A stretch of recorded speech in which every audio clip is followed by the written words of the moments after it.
चलिए भैया, आज हम देखेंगे, क्या देखेंगे, बायोलॉजी को देखते हैं। ठीक, बायोलॉजी में हम देख रहे थे अंतःस्रावी तंत्र। इसमें हम देख लेते हैं अंतःस्रावी ग्रंथियाँ। उस ग्रंथिया से क्या निकल रहा था क्या, हार्मोन्स निकल रहा था, डायरेक्ट जाके क्या ब्लडों में मिल जा रहा था। इससे निकलेगा तो ये जो है नली के माध्यम से निकलेगा। जिस अंग में आवश्यकता होगा उस एंजाइम का, वो यहाँ से निकलेगा एंजाइम और नली के माध्यम से जाएगा। यानी ये नली युक्त है और क्या था, वो नलिका विहीन, वो डायरेक्ट क्या ब्लडों में मिल रहा था। और मिश्रित ग्रंथि हम देखें, एकमात्र मिश्रित ग्रंथि आग्नाशय है, उसमें क्या हो रहा था, डायरेक्ट जो है ब्लडों में मिल रहा था हार्मोन्स और एंजाइम जो है नली के माध्यम से। यानी दोनों सिस्टम उसमें था, इसीलिए मिश्रित ग्रंथि। और कौन था वो, आग्नाशय ग्रंथि।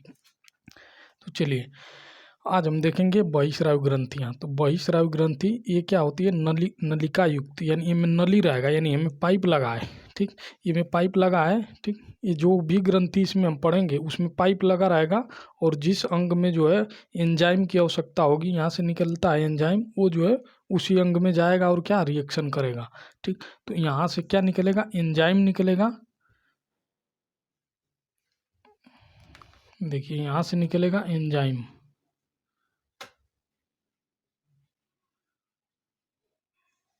एंजाइम क्या, ये नली के माध्यम से उस अंग में जाएगा और क्या करेगा, रासायनिक अभिक्रिया करेगा। यानी चलिए उसको समझ लेंगे। तो इसमें जो हम बहिस्रावी ग्रंथि देखेंगे, जो भी ग्रंथि देखेंगे वो क्या है, बहिस्रावी का मतलब ना कि बाहरवा है शरीर के। ठीक, सब अंदर में मौजूद है। अंतःस्रावी, बहिस्रावी ग्रंथि सब अंदर ही है और वो जो है निकलेगा इसमें से, वो सब अंदर ही रिलीज होगा, बाहर नहीं रिलीज होता है। ठीक, तो एंजाइम हम देखेंगे कौन कौन सा है, तो कौन कौन सी ग्रंथि है इसमें। ठीक, तो बहिस्रावी ग्रंथियाँ ये जो है अंदर ही है, अंतःस्रावी भी क्या अंदर ही है और मिश्रित भी क्या अंदर ही है। ठीक, तो ये अंदर ही सब रिएक्शन होता है, उसको हम समझते हैं। चलिए, तो हार्मोन्स और एंजाइम का जो है कार्य हम अच्छे समझ चुके थे पहले, यहाँ भी समझ लेंगे। चलिए, तो एक को क्या देखते हैं, बहिस्रावी। ठीक, तो इसमें हम पहले क्या देखेंगे, आँख देखते हैं। ठीक, आँखिए से देख रहे हैं, पहले इसी को देख लेते हैं। ठीक, तो हम पहला इसमें देखेंगे आँख में मौजूद है क्या, बहिस्रावी ग्रंथि आँख में। तो चलिए उसको हम देख लेते हैं कौन मौजूद है आँख में। जो है इसमें क्या है, बहिस्रावी ग्रंथि है, दो गो बहिस्रावी ग्रंथि है। दोनों को हम देखेंगे, एक क्या आँखिया के ऊपर है, एक क्या है नीचवा। ठीक, ऊपर का मतलब ऊपर नहीं, अंदरवा, अंदर ऊपर साइड और अंदर ही नीचे साइड, दो गो ग्रंथि। ऊपरा जो है उसको बोलते हैं लैक्रीमेल। ठीक, लैक्रीमल जो है ग्रंथि ऊपर है, वहाँ से क्या निकलेगा, आंसू। ये रोएंगे तो कौन से निकलेगा, आंसू। लैक्रीमल ग्रंथि कार्य करेगी, वहाँ से क्या रिलीज करेगी, आंसू। ठीक, अब मीबोमियन जो ग्रंथि है वो क्या है, नीचवा है, उसमें से क्या निकलेगा, लिक्विड निकलता है, एक तेल होता है। ठीक, एक प्रकार का लिक्विड होता है, तेल तेल ही समझिए उसको। वो जो आँख में घूमता रहेगा, उससे स्रावित हो गया, मतलब आँख में घूम रहा है, कचड़ा धूल मिट्टी जो जा रहा है वो जो उसी में जाकर चिपक जाएगा। तो वो जो है एक साइड क्या होता है, इकट्ठा हो जाता है। तो इकट्ठा होगा तो वही क्या निकालते हैं, तो क्या रहता है, कीचड़ जो निकलता है आँख में से, वही जो है इकट्ठा होता है, किसकी वजह से, वही लिक्विड की वजह से। कौन निकालता है, मीबोमियन ग्रंथि। तो चलिए हम दोनों को देख लेते हैं। इसमें हम देखेंगे मीबोमियन,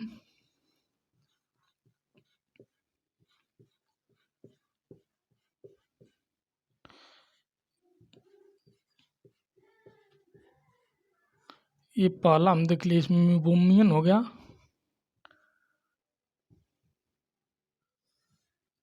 एक हो गया मीबोमियन और एक हम देख लेते हैं दूसरा, लैक्रीमल।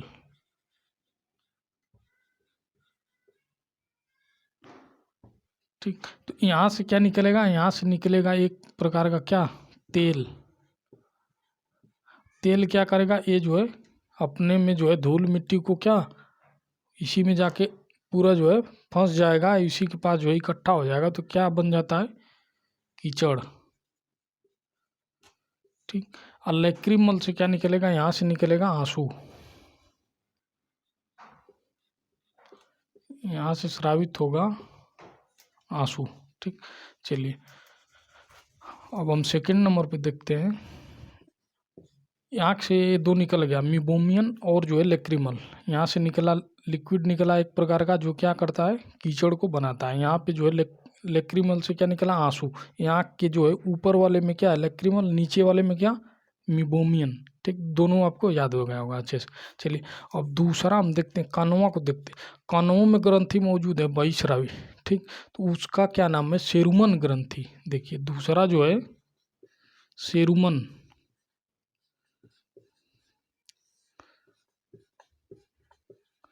ये कहाँ है, ये जो है, चलिए यहाँ पे नोट कर दे रहे हैं, ये है भैया कान में। कान में मौजूद है सेरुमन।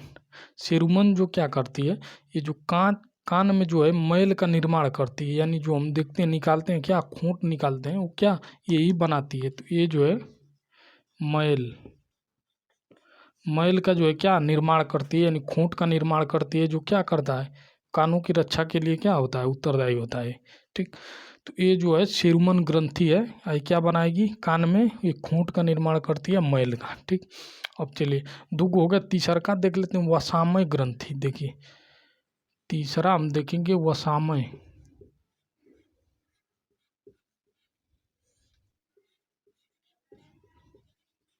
नामों से इसके पता चल रहा है, वसामय मतलब वसामय यानी वसा से युक्त है। तो इससे क्या निकलता है, इससे वसामय ग्रंथि ये कहाँ मौजूद था, स्किन में मौजूद होता, यानी ये जो है त्वचा पे, त्वचा के अंदर ये मौजूद होता है स्किन में। ठीक, यहाँ पे लिख दे रहे हैं ये स्किन में होता है। ये सब बहिःस्रावी ग्रंथि है, जितना पढ़ रहे हैं बहिःस्रावी ग्रंथि। तो वसामय ग्रंथि ये क्या करता है, इस सीबम का निर्माण करता है। सीबम, सीबम क्या होता है, ये एक प्रकार का ये लिक्विड है। ठीक, लिक्विड है, इसको दबाएंगे, जो कस के पूरा दाबेंगे ना तो यहाँ से निकलेगा। ठीक, स्किन में से। तो ये लिक्विड जो होता है, ये सीबम जो होता है, ये नाक पे ज़्यादा मात्रा में पाया जाता है। तो ये जो है नाक से ज़्यादा निकलता है, पूरा जो है शरीर में त्वचा में मौजूद है। तो ये सीबम जो है वसामय ग्रंथि निर्माण करती है। इसका काम क्या है, ये जो त्वचा को चमक प्रदान करता, यानी ये जो लिक्विड इस पे जो है पूरा शरीर के त्वचा पे लिक्विड यहाँ से निकल रहा है हल्का हल्का सीबम के रूप में, तो वो क्या कर रहा है, चमक प्रदान कर रहा है। तो ये सीबम क्या करता है, त्वचा को चमक, ये त्वचा को क्या करेगा, चमक प्रदान करेगा। तो चलिए तीनों को एक बार रिवाइज कर लेते हैं। आँख से मिबोमियन और लैक्रिमल, यहाँ से क्या कीचड़, कीचड़ बनाएगी, तेल निकलेगा, यहाँ से निकलेगा आंसू। ठीक, कान से देखेंगे सेरुमन, ये क्या करेगा, एक खूंट का निर्माण करता है, कान में जो है कान की रक्षा करता। वसामय ग्रंथि से निकला सीबम, ये क्या करेगा, स्किन को जो है चमकदार बनाएगा, यानी चमक प्रदान करेगा। चलिए अब तीन को देख लिए, वो करे बाद आगे देखते हैं अब जठर ग्रंथि। तीनों को नोट कर लीजिए, तीनों इंपॉर्टेंट है। इसको खास रूप से इसको एग्जाम में हमेशा आता है। ठीक,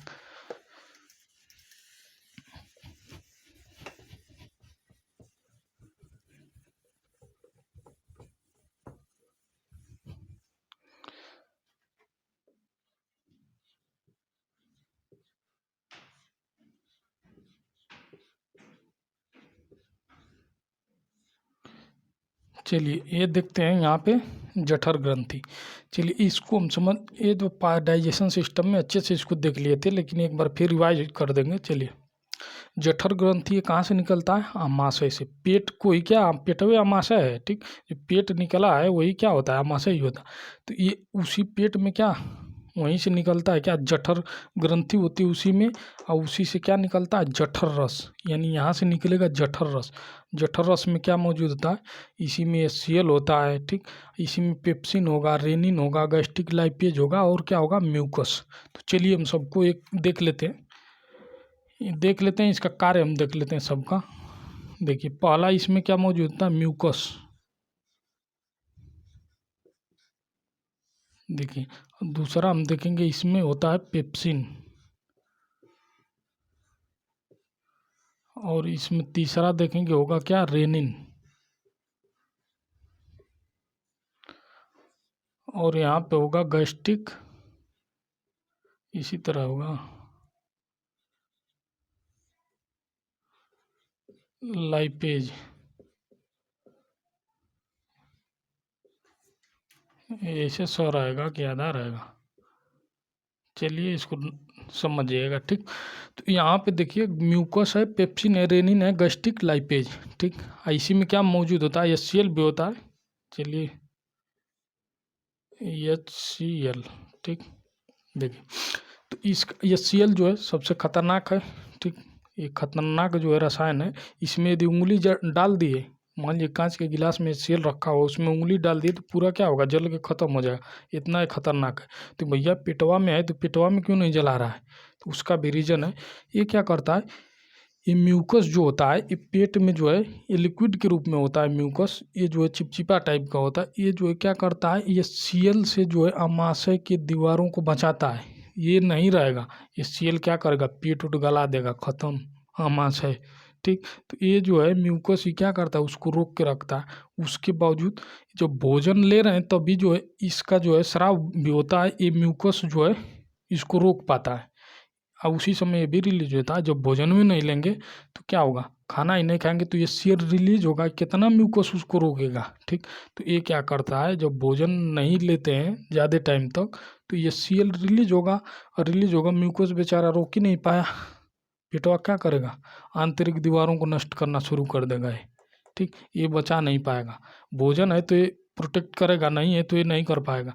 तो ये सीएल क्या करता है, दीवारों को नष्ट करना शुरू कर देगा पेट की। जब नष्ट हो जाएगा तो रोग क्या होता है, वही रोग होता है अल्सर। देखिए उसको हम देख चुके थे डाइजेशन सिस्टम में, तो ये क्या हो जाएगा, अल्सर हो जाएगा। इसमें क्या होता है, आमाशय का दीवार जो है नष्ट हो जाता है। तो चलिए, तो ये जो है कि म्यूकस का कार्य मेन समझ लीजिए, HCl से सुरक्षा, किसका सुरक्षा, आमाशय का, आमाशय मोटे तौर पे लिख दे रहे हैं, आमाशय की जो है दीवारों का रक्षा करता है, आप समझिएगा। देखिए पेप्सिन क्या करता है भैया, ये तो हम देख चुके थे, ये जो है प्रोटीन का पाचन करेगा, पेप्सिन प्रोटीन का पाचन करेगा। रेनिन जो है ये भी क्या करेगा, ये भी प्रोटीन है, जो केसिन प्रोटीन है उसका पाचन होता है। तो ये क्या करता है, रेनिन जो है, इसका मतलब समझिए, ये रेनिन जो है दूध को क्या करेगा, इसको दूध को फाड़ देगा, यानी यहाँ दूध को जो है,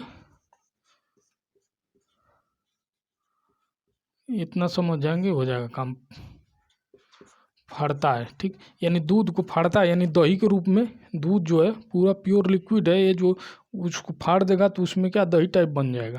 तो ये जो है उसको तोड़ देता है, तो ये क्या उसको समझ जाएंगे आप कि जो दूध से दही का निर्माण जो होता है ये दही के रूप में बन जाता है। रेनिन जो है एंजाइम कार्य करता है, ये सब जो है क्या एंजाइम है, ये जितना देख रहे हैं एंजाइम है सब, ठीक। एंजाइम ही पढ़ रहे हैं, ग्रंथि है, जठर ग्रंथि बहिस्रावी ग्रंथि है, इससे क्या निकल रहा है, एंजाइम, एंजाइम का कार्य हम देख रहे हैं क्या क्या कर रहा है, ठीक। एक गैस्ट्रिक लाइपेज है, ये क्या करेगा, वसा को जो है, वसा का पाचन, यानी वसा को जो है छोटे अणुओं में तोड़ देगा, ठीक।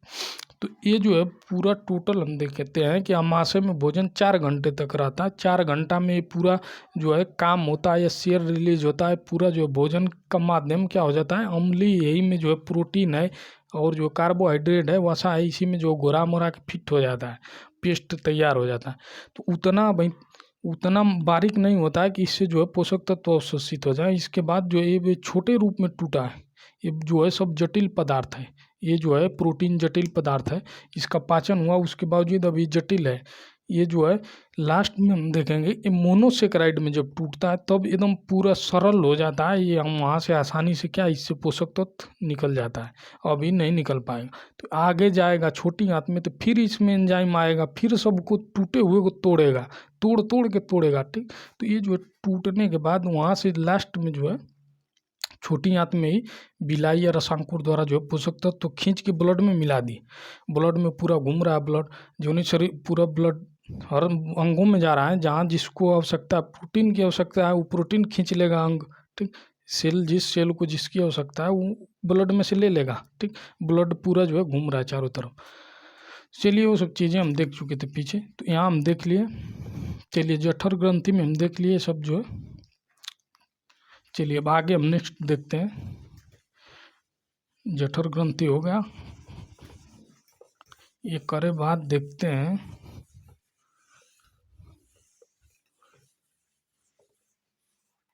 चलिए अब हम देख लेते हैं आंत्रीय ग्रंथि। ये कहाँ मौजूद होता है, ये होता है आंत में,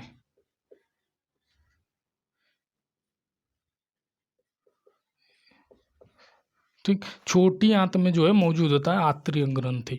यहाँ से क्या निकलेगा, कौन सा एंजाइम निकलता है, सबको हम देख लेते हैं। चलिए इसका कार्य भी हम देख लेंगे। देखिए यहाँ से पहले हम देखेंगे, यहाँ से निकलेगा सुक्रेज। एक तो भैया यहाँ से निकल गया क्या, सुक्रेज। ये सुक्रेज निकलेगा, ये क्या करेगा, सुक्रेज जो है सुक्रोज को ग्लूकोज और फ्रक्टोज में तोड़ देगा। तो एक सुक्रेज निकला, एक क्या करेगा, सुक्रोज को जो टूट के आया है, ये जो है कार्बोहाइड्रेट का ही रूप है, तो सुक्रोज उधर जो है अमाशय से जो है टूटने के बाद टूटता है उधर, ठीक, टूट के आया है सुक्रोज के रूप में। सुक्रोज को भी ये तोड़ दिया, सुक्रेज किस में, ये सुक्रोज को तोड़ दिया ग्लूकोज और फ्रक्टोज में। देखिए तो ये जो है सुक्रेज क्या किया, सुक्रोज को ग्लूकोज और फ्रक्टोज में तोड़ दिया। इसके बाद हम देखते हैं माल्टेज। ये एंजाइम है सब, ये सुक्रेज एंजाइम है, ये भी एंजाइम है। तो ये माल्टेज एंजाइम क्या करेगा, ये माल्टोज जिसका हम देखे थे पाचन मुंह में जैसे कार्बोहाइड्रेट जाता है, तो ये जो स्टार्च जो रहता है उसका पाचन होता है, यानी मंड जो होता है, स्टार्च मंड एक ही है, उसका पाचन जो है वहाँ मुंह से ही स्टार्ट हो जाता है। ठीक, तो वहाँ से निकलता है टाइलिन जो एंजाइम होता है, वो क्या करता है, लार में पाया जाता है, जो निकलता है और क्या स्टार्च का पाचन करता है। तो वो पाचन के बाद क्या बनता है, माल्टोज। तो ये माल्टोज आके यहाँ माल्टेज, इसको माल्टोज को तोड़ के क्या बना देगा, ये बन जाएगा ये जो ग्लूकोज, ये भैया बन गया ग्लूकोज। माल्टेज जो है माल्टोज को तोड़ दिया ग्लूकोज के रूप में। उसके बाद हम देखेंगे इरेप्सिन। तीसरा हम देखेंगे इरेप्सिन। ये क्या करता है, ये तो है इरेप्सिन एंजाइम है सब। तो ये एंजाइम क्या करेगा प्रोटीन का ये पाचन करता है। ये प्रोटीन को किस में तोड़ देगा, अमीनो अम्ल में, क्योंकि हम जानते हैं कि 50 अमीनो अम्ल से मिल के क्या बनता है, प्रोटीन का निर्माण होता है। तो ये टूट रहा है तो अपने जो है मूल रूप में जाएगा। ठीक, तो ये सबसे मोनोसेकेराइड में जाएगा, सबसे छोटे अणु में टूटेगा। तो इरेप्सिन जो है ये प्रोटीन को तोड़ देगा किस में, अमीनो अम्ल में।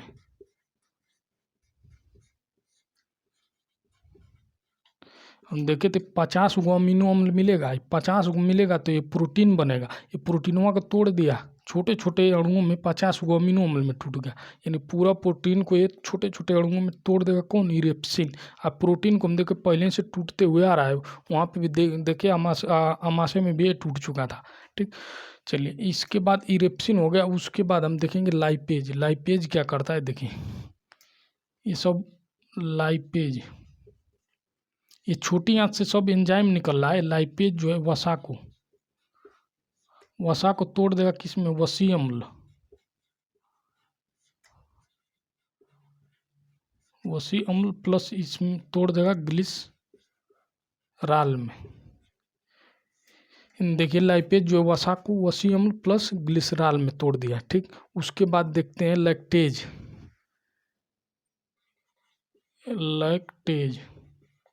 ये सब एंजाइम है। लैक्टेज क्या करेगा, ठीक, ये डायरेक्ट एग्जाम में क्वेश्चन आता है, जो एग्जाम देता होगा उसको पता होगा। ठीक, चलिए तो ये जो है लैक्टेज जो है, ये लैक्टोज हम देखें कहाँ पाया जाता है, दूध में। तो ये लैक्टोज को किस में तोड़ देगा, ग्लूकोज बना देगा और बना देगा, यहाँ पे लिख दे रहे हैं गैलेक्टोज।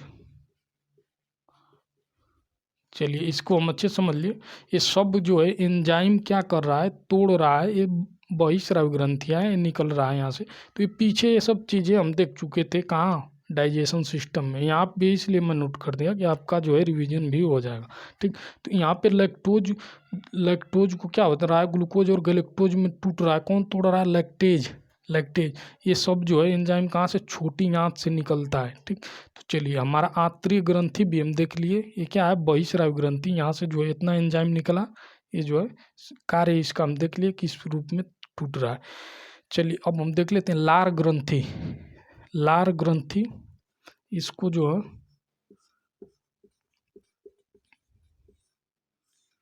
लार ग्रंथि टोटल जो ये 3 जोड़ी होता है। 3 जोड़ी का क्या मतलब, 3 गो जोड़ुआ है, 3 गो जोड़ी मतलब 6 गो है, 6 गो है। ठीक, हम देखे थे एक जीभ के इस साइड से इधर से, यानी एक इधर से एक इधर से।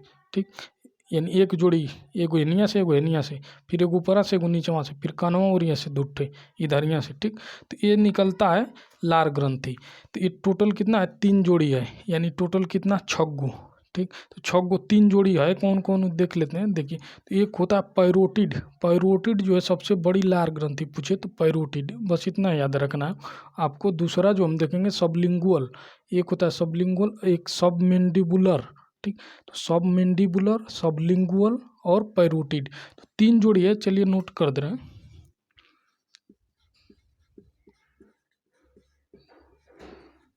सबलिंगुअल ये पहला हो जाएगा सबलिंगुअल, दूसरा हम देखेंगे सब मैंडिबुलर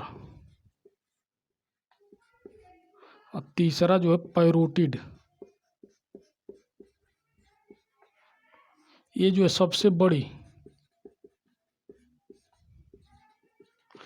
बड़ी लार ग्रंथि पूछे तो कौन सी है, पैरोटिड। ठीक, तो ये हम देख लिए लार ग्रंथि भी हम देख लिए 3 गो है। यहाँ से क्या क्या निकलता है एंजाइम, उसको भी हम देख लेते हैं। चलिए हम ये तो हम देख लेते हैं टाइलिन।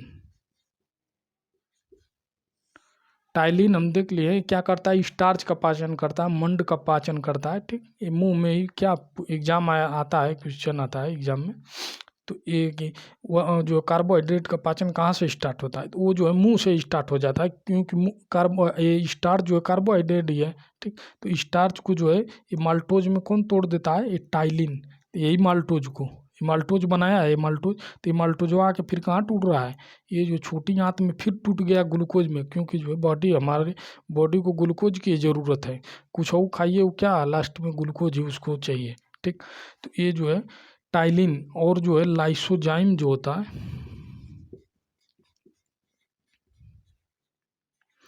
ये भी जो है कहाँ से निकलता है, लार से ही। तो लाइसोजाइम में क्या करता है, ये जो है बैक्टीरिया जो हमारे भोजन में मौजूद होता है, तो ये लाइसोजाइम उसको क्या करेगा, मार देगा। ठीक, तो ये टाइलिन और लाइसोजाइम ये 2 याद रखना है आपको।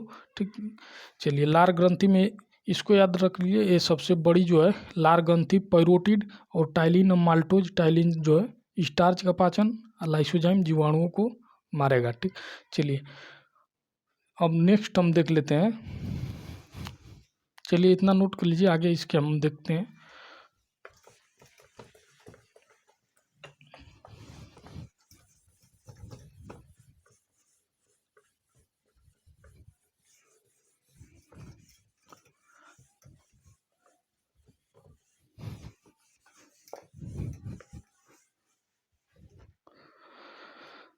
चलिए अब हमारा बचा क्या, लीवर।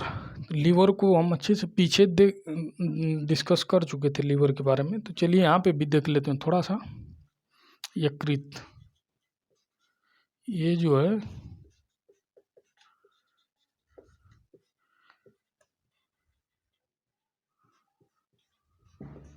कलेजा भी इसी को बोलते हैं। ठीक, देखिए तो इसका मेन फंक्शन क्या होता है उसको देखिए, यहाँ पे देखते हैं।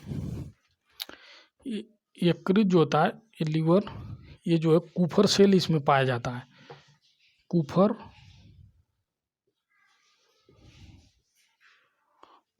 कोशिका या कुफर सेल बोले। ठीक, ये जो है मेन जो है एक लीवर का क्या है, कुफर सेल ही है। ठीक, कुफर सेल इसमें मौजूद होता है लीवर में, और इसका जो है कार्य क्या है कुफर सेल का, ये जो है ये डैमेज हो जाएगा कुफर सेल, और अपने आप जो है फिर क्या इसका कोशिका विभाजन हो जाता है, यानी एक डैमेज होने के बाद भी क्या है ठीक हो जाता है अपने आप से ही। इसकी जो एक खास विशेषता है। तो देखिए इसका मेन फंक्शन हम देखेंगे तो इस समझ में आएगा अच्छे से। कोई भी हानिकारक या कोई भी जहर या विषाक्त पदार्थ जिसमें विष हो, जहर हो, मौजूद हो, हम लेंगे जैसे शरीर में, कुफर सेल क्या करेगा उसको रोक लेगा। खुद डैमेज हो जाएगा लेकिन जो है बाकी अंगों में नहीं जाने देगा, ये खुद डैमेज हो जाएगा, रोकेगा। तो ये जो उसका वर्क किस पे होगा, इसी पे हो जाएगा। तो जहर वहर इसी में फैल गया, ये जो है डेड हो गया, ऊपर से लेवल डेड हो गया। तो ये डेड होने के बाद फिर जो है इसका कोशिका विभाजन होगा और फिर ये जो क्या हो जाएगा, तैयार हो जाएगा। तो ये जो है इसका सबसे मुख्य कार्य यही है कि ये जो है डैमेज होगा और फिर जो है न्यू इसका निर्माण हो जाता है। मान लीजिए एल्कोहल का सेवन कर रहा है कोई, ऊपर सेल डैमेज हो गया, फिर जो है छोड़ दिया, सही हो गया, फिर लिया, फिर डैमेज, फिर छोड़ दिया, फिर सही। और मान लीजिए कि जो रेगुलर ले रहा है उसी ऊपर से लेवा पूरा जो है ख़त्म हो जाएगा, डैमेज हो। तो ये पूरा जब ख़त्म हो गया तो क्या हो जाएगा, पूरा लीवर ही ख़त्म, ये ऊपर सेल ख़त्म पूरा, तो ये लीवर ख़त्म, मतलब पूरा कहानी ख़त्म।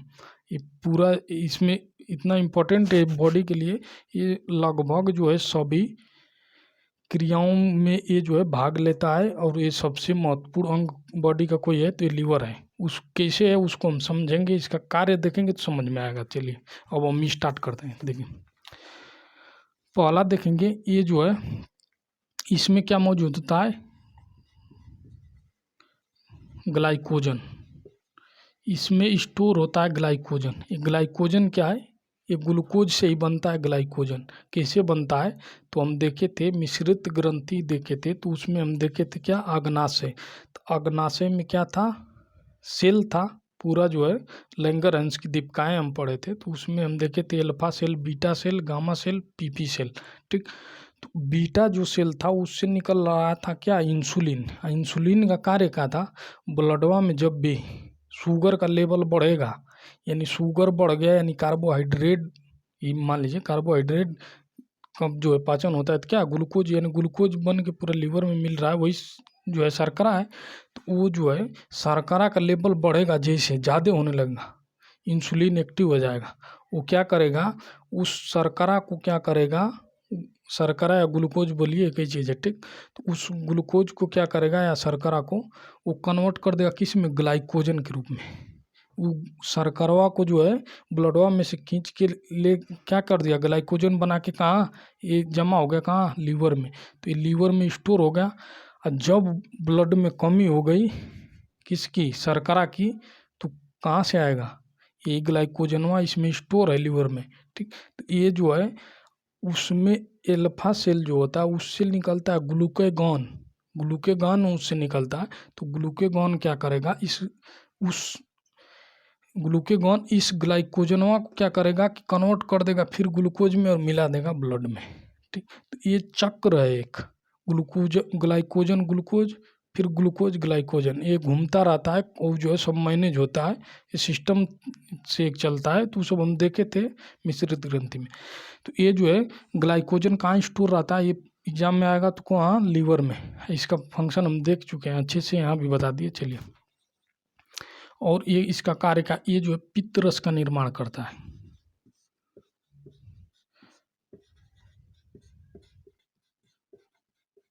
देखिए ये पित्त रस का निर्माण करता है। पित्त रस का निर्माण कैसे करता है, देखिए ये पित्त रस जो है मृत आरबीसी है। हम देखेंगे ब्लड जो आरबीसी जो 120 दिन बाद क्या मर जाता है, यानी डेड हो जाता है। तो 120 दिन बाद मर के गया कहाँ आरबीसी, देखते हैं तो कहाँ गया भैया, आरबीसी कहाँ गया। तो जो डेड हुआ आरबीसी उसी को क्या किया, लीवरवा बना दिया, पित्त बना दिया, और क्या बना के स्टोर कर दिया पित्ताशय में। ये बनाता है जरूर लेकिन अपने पास नहीं रखता, ये पित्ताशय में क्या करता है, स्टोर कर देता है। बहिस्रावी ग्रंथि है ये, तो भैया नली है, नली के माध्यम से एक लीवर से नली जुड़ी है, इधर है पित्ताशय, यहाँ पित्त ये बनाया जमा कर दिया इसमें। ठीक, तो यहाँ पे जमा हो गया पित्ताशय। और जैसे भोजन आता है छोटी आंत में, यहाँ से रिलीज हो जाता है पित्त जाएगा तो क्या करेगा, भोजन आमाशय में 4 घंटे तक रहता है, पेस्ट के रूप में बन जाता है। तो वहाँ पे उसको काइम बोला जाता है। तो काइम जैसे आता है छोटी आंत में, तो यहाँ से पित्त जाएगा, पित्त जाके क्या करेगा, उस अम्लीय भोजन को क्षारी बना देगा, और जो है उसमें जो बैक्टीरिया आया है उसको क्या करेगा, मार देगा। ठीक, तो इसका कार्य जो होता है पित्तरस, वो जो है क्षारी बना देता है भोजन को, और जो है बैक्टीरिया को वहाँ पे क्या करता है, नष्ट कर देता है। तो ये पित्त रस का निर्माण कैसे हो गया, मृत आरबीसी से कौन किया, लीवर, कहाँ जमा किया, पित्ताशय में। ठीक, तो बहुत सारा इसका फंक्शन है। चलिए हम पीछे भी इसका देख चुके थे बहुत सारा कार्य। चलिए इसी में हम देखते हैं विटामिन ए जो होता है, विटामिन डी कहाँ स्टोर होता है तो इसी में। तो यहाँ पे हम देखेंगे विटामिन ए हो गया, विटामिन डी, ये दोनों कहाँ संचित रहता है, लीवर में ही। ठीक, ये सब कुछ चीज़ जो है आपको ध्यान में रखना है। लीवर में क्या, विटामिन ए और विटामिन डी इसी में मौजूद होता है। और इसका हम कार्य देखेंगे, ये जो है प्रोटीन का पाचन होता है वो किस में, अमीनो अम्ल में टूटता है। देखें हम भी पीछे भी देखे हैं, तो अमीनो अम्ल में टूटा तो अमीनो अम्ल कन्वर्ट होता है अमोनिया में। अमोनिया जो है, अमोनिया किडनी बाहर नहीं निकाल पाता है, तो उसको क्या होता है, लीवर अमोनिया को कन्वर्ट कर देगा यूरिया में, यूरिया में कन्वर्ट करके कर देगा, तो यूरिया को आसानी से किडनी बाहर निकाल देता।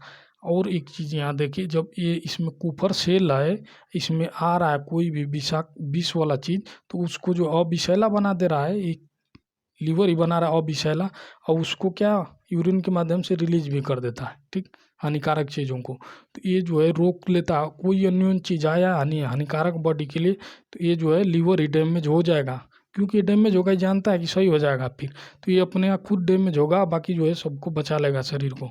ठीक, तो जब कोई जहर और खाता है तो क्या टेस्ट होता है, उसका लीवर टेस्ट होगा, यानी कुफर सेल देखा जाएगा कि डैमेज हुआ है कि नहीं। डैमेज हुआ मतलब क्या है, जहर खाया, इसको जहर देके मारा गया। ठीक, तो चलिए ये विटामिन हम देख लिए, इसमें ए और डी, इसी में हम देख लिए ए जो है अमोनिया NH3 होता है, इसको बना दिया यूरिया, क्या होता है NH3, और यूरिया का क्या होता है NH2CO NH2। ठीक, तो ये अमोनिया को किस में कन्वर्ट कर दिया, यूरिया में। कौन किया, लीवर। ठीक, और इसी में जो है लीवर में ही फाइब्रिनोजन, प्रोथाम्बिन और हिपैरिन इसी में मौजूद होता है, इसी में निर्माण भी होता है। तो यकृत में ही होता है, देखिए फाइब्रिनोजन